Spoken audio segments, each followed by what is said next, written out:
Okay, we're going to talk about paragraph 6. This is one of the longer paragraphs in the entire contract. There's a lot of stuff in here that is just boilerplate. There's nothing to fill in the blanks. More than likely, unless you're working with an attorney or an engineer, they're going to just probably glance over the majority of this paragraph. But we will go over it and explain what each of the paragraphs under paragraph 6 are. So paragraph 6 is titled the title, policy, and survey. And there's, like I said, there's a lot of chapters or paragraphs under this. All right, the first thing we're going to talk about in 6A is the title policy. And the first decision you have to make is who's going to pay for the title policy. So you'll check one box or the other.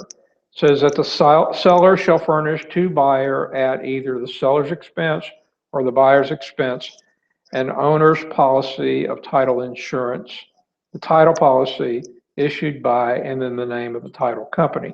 So typically, the escrow agent that you put in paragraph 5 is going to be the title company that you put in paragraph 6, and they're going to be the ones that actually issue the title policy. Then it goes on to say, and the amount of the sales price. So the title policy is going to be for the sales price, dated at or after closing, insuring the buyer against losses under the provisions of the title policy, subject to the promulgated exclusions, including existing building and zoning ordinance, and the following exceptions. And it goes along and lists 8 exceptions. These 8 things are not going to be covered under their title policy. So you would probably want to go ahead and read through these and make sure you have a good understanding. I mean, they're pretty self-explanatory. If there's something in the restrictive covenants common to the platted subdivision in which the property is located. So if it says in the deed restrictions that you cannot have a green roof and you put a green roof on your house, that's not going to be covered by the title policy. Now, the only thing that you really, in my opinion, need to give some consideration to is number 8. Number 8 is referred to as survey deletion. Survey deletion has been around for a long time. It's just a lot of agents didn't know about it, and a lot of agents were advising their buyers that they could get this survey coverage on a typical policy, even though it says it's not covered, and we'll explain that. So what we used to have to rely on is if an agent didn't know how this worked, if they had a good title company, then a lot of times the title company would bring it to their buyer's attention and say, hey, you can go ahead and get some survey coverage for a small fee. So it's like a rider to an insurance policy. So let's read what number 8 says. It says the standard printed exceptions as to discrepancies, conflicts, shortages in area or boundary lines, encroachments or protrusions or overlapping improvements. So if you want that kind of coverage in your policy as far as your survey's concerned, then you would check the box that it will be amended. If you don't want the coverage, you would check the first box that it will not be amended. Now, whatever box you check, you can always change your mind later. If you say, no, I don't want the coverage, and then you decide, yes, you do want it, then the buyer does have the option to go ahead and have it done at a later date. Now, most every real estate expert that I've spoken with, like attorneys and title companies, they will say it's a good idea for the buyer to go ahead and get the coverage. So the coverage is 5% of the title policy price. So if the title policy is $1,000, you take 5% of that, and that's what the coverage would be. So you would have coverage for all these things that we just talked about, with the exception of shortages in area. That's never going to be covered. But if there's a problem with your neighbor's property, driveway, tree encroaching on your property, it would be covered. Or if you have a swimming pool that's over an easement, those kind of things would be covered if, in fact, you have that coverage. And then the last thing that you would check is who's going to pay for it, the buyer or the seller. Now, a lot of times what I'll see when I'm reviewing the contracts is the first box will be checked that said it will not be amended. Okay, so you're not buying that coverage, right, Mr. Buyer? No, I'm not. And then we say, well, the buyer or the seller is going to pay for something that's not even going to happen. So just make sure you don't check the buyer or seller box unless you check number 2, that it will be amended. Okay, and just go through these and make sure you have an understanding that, and let them know that these 7 things are not going to be covered. Number 8, you can get some additional coverage. The only thing that's not going to be covered is shortages in area, but all the other things as far as boundaries, discrepancies, encroachments, protrusions, things like that would be covered. So it's pretty inexpensive, and it's probably a good idea to go ahead and recommend that, especially if you represent the buyer and you can get the seller to pay for it. All right, the next thing that we're going to talk about here is 6B is the commitment. And it says that 20 days after the title company receives the contract, they will issue a commitment. So we have classes that tell you how to read a title commitment at a very high level. I don't think you should interpret that if they have a specific question. You should know what to look for, especially in Schedule C. That's where there's going to be all the exceptions, but usually they're going to be on the seller side, that all these things have to be taken care of. Then we can commit that, yes, we are going to issue title insurance. But you're very fortunate in this office that you have Linda right down the hall. If you have a problem with a commitment, hopefully it's from Millennium anyway. But if not, I'm sure she'd take the time to look at it and give you her opinion as to the commitment. You want to make sure that it gets to the clients, and you want to probably make sure that you also read it and that you're comfortable with it, especially Schedule C of the title commitment, okay? All right, the next paragraph in this big paragraph has to do with surveys. It says the survey must be made by a registered professional land survey or acceptable to the title company and the buyer's lender. And then it says check one box only. So if there's going to be a loan involved, then there's going to be a survey. If there's no loan involved, you might have a wacko buyer that says they don't want a survey. You really need to talk to them and let them know that, hey, it's really a good idea that you have a survey done so that you know the boundary lines and you're making sure there's no encroachments on the property or that you're encroaching on someone else's property. So if you have a cash buyer and they don't want to get a survey, you should give either Logan or myself a call and let us talk to that buyer, and maybe we can persuade them otherwise. All right, we're going to do this paragraph in reverse order because 3 and 2 are very clear cut.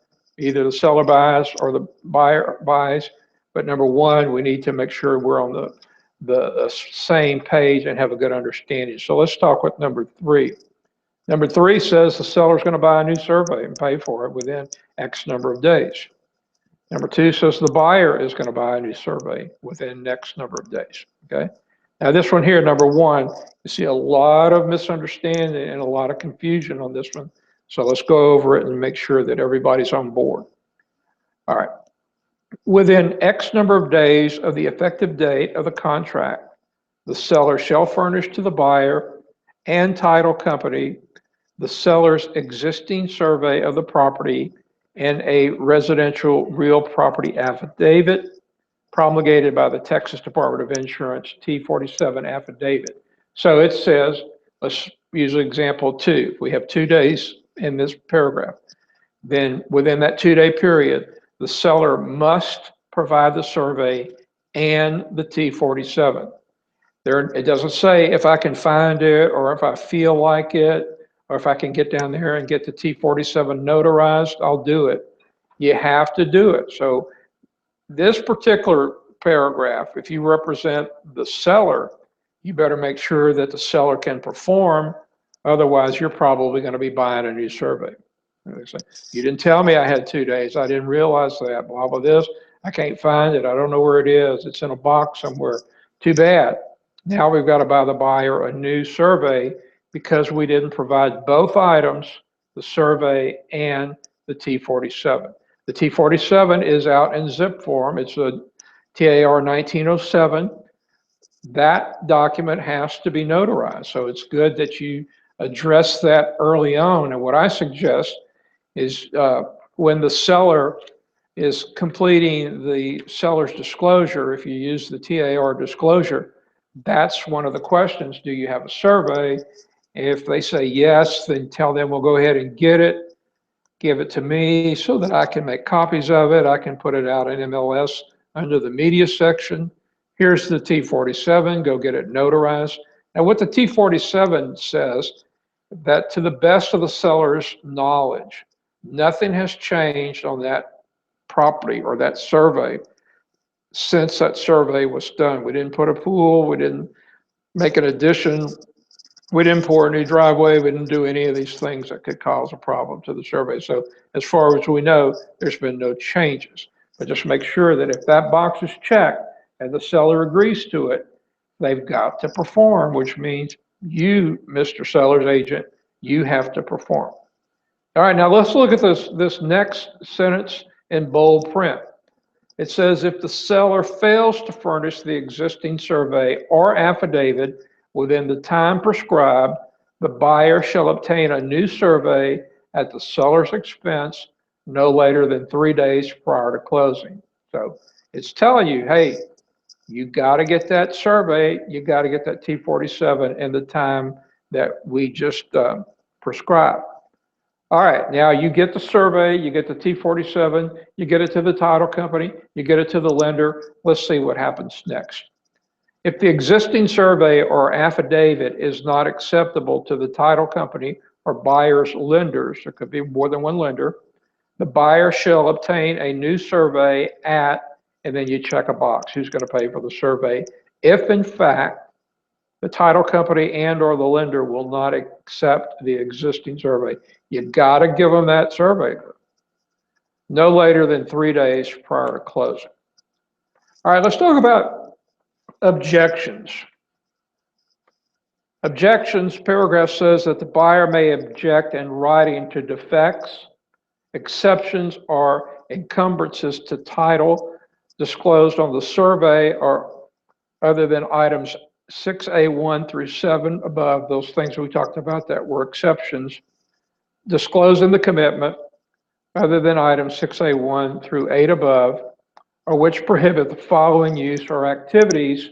Then you would specify what are you going to be using this property for outside of the norm that you want to make sure it's okay. I'm going to have a home business. I'm going to park an RV in the front yard. I'm going to have 20 cars on cinder blocks in the front yard. You're going to be using this property outside of the norm. I'm going to have a meth house, something outside the norm. So you would put it there. I wouldn't recommend you put that last one on there. That was a little attempt at humor.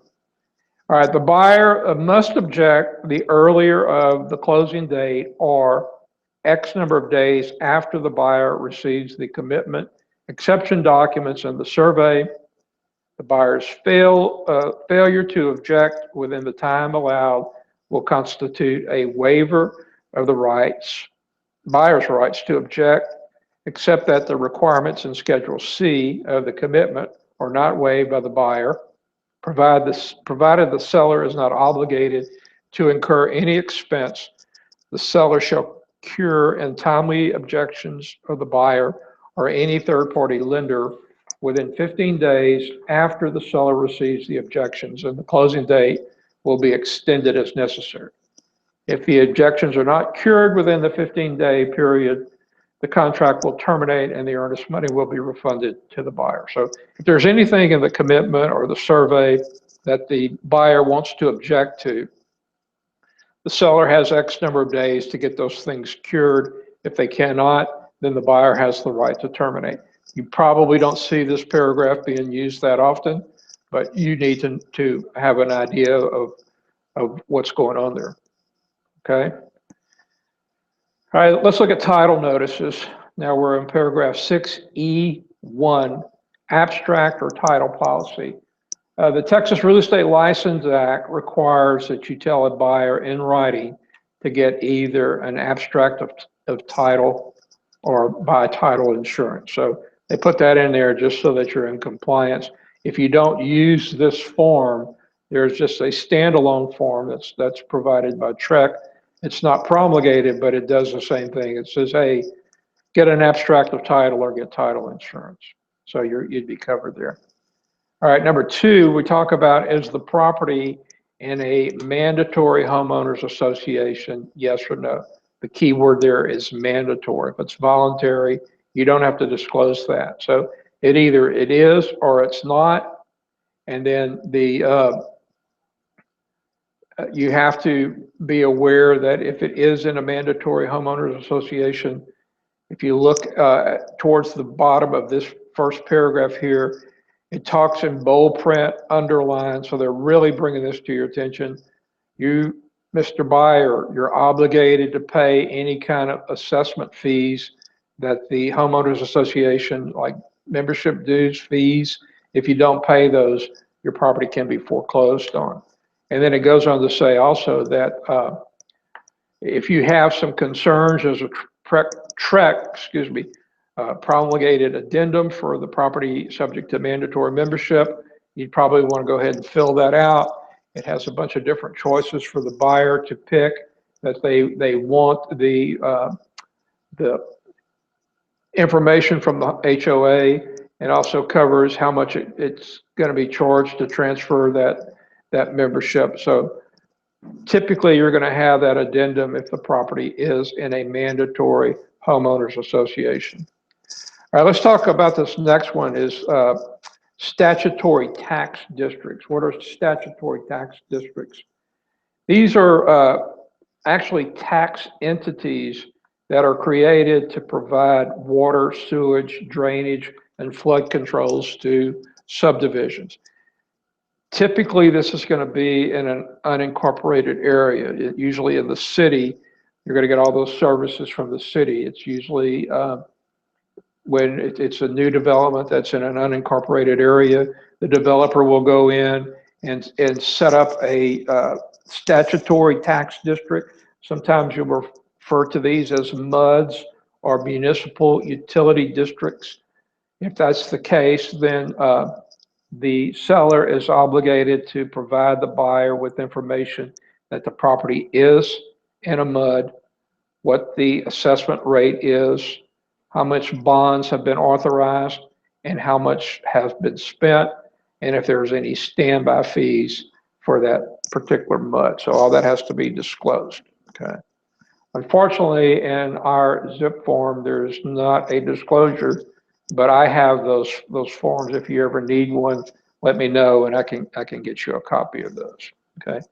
Now, as we go through all these different disclosures, one thing to keep in mind that there's up here in the Metroplex, a lot of the stuff you're not going to probably use, but remember that this contract is used throughout the entire state of Texas. So that's why a lot of this stuff is in here. And a lot of the stuff, this is not part of the Texas Real Estate License Act.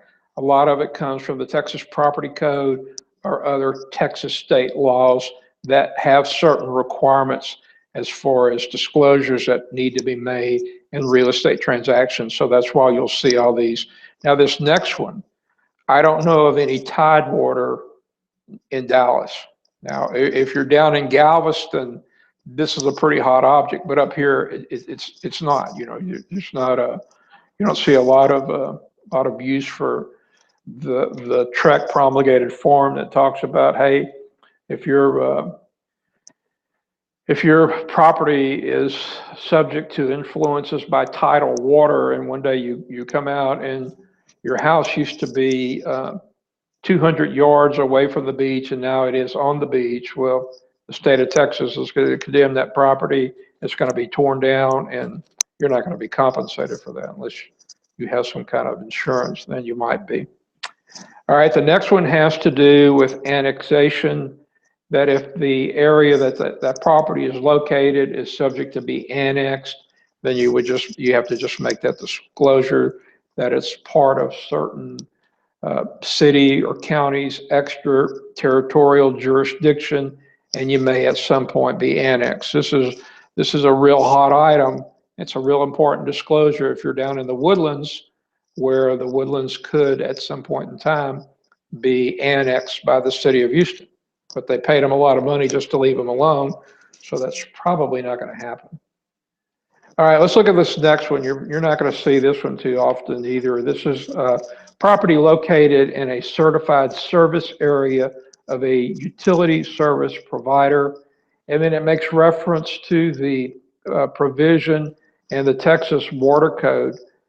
What the state of Texas does in certain areas, it issues licenses for private companies to provide water and utilities to outlying areas. They're not MUDs, but this is just another one of those disclosures that if the property is in that area, then there might be a fee to be hooked up into that service provider's water and other services that they might provide.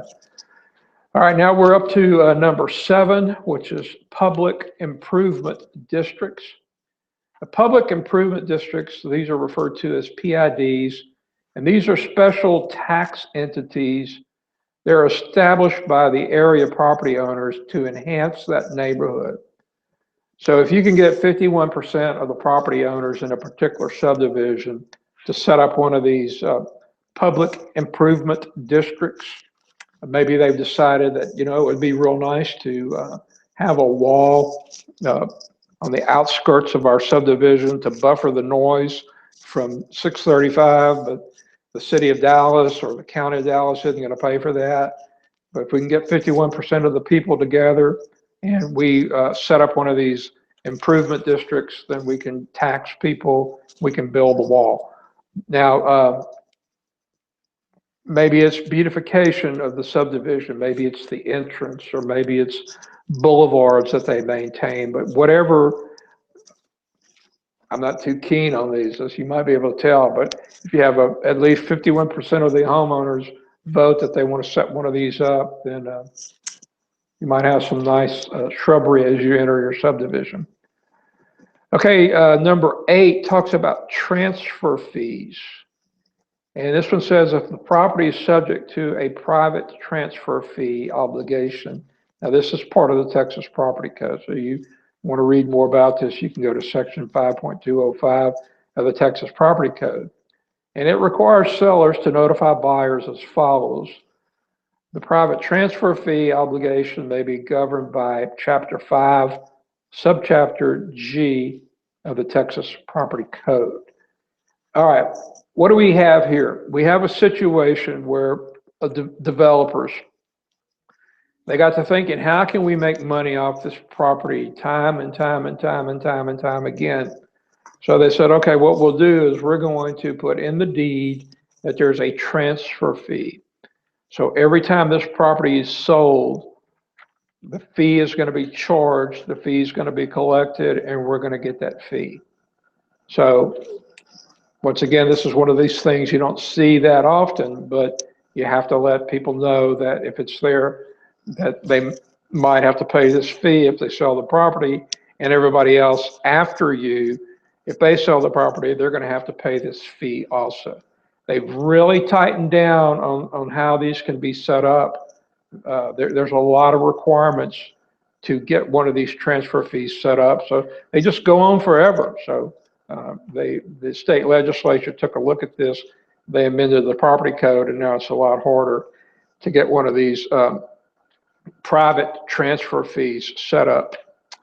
And then the last one has to do with propane gas system service areas. It says if the property is located in a propane gas system service area owned by a distribution system retailer, the seller must give buyer written notice as required by the Texas Utilities Code. So we got the water code, we got the utility code, we got the property code, we got all these different laws, and which means all these disclosures have to be made.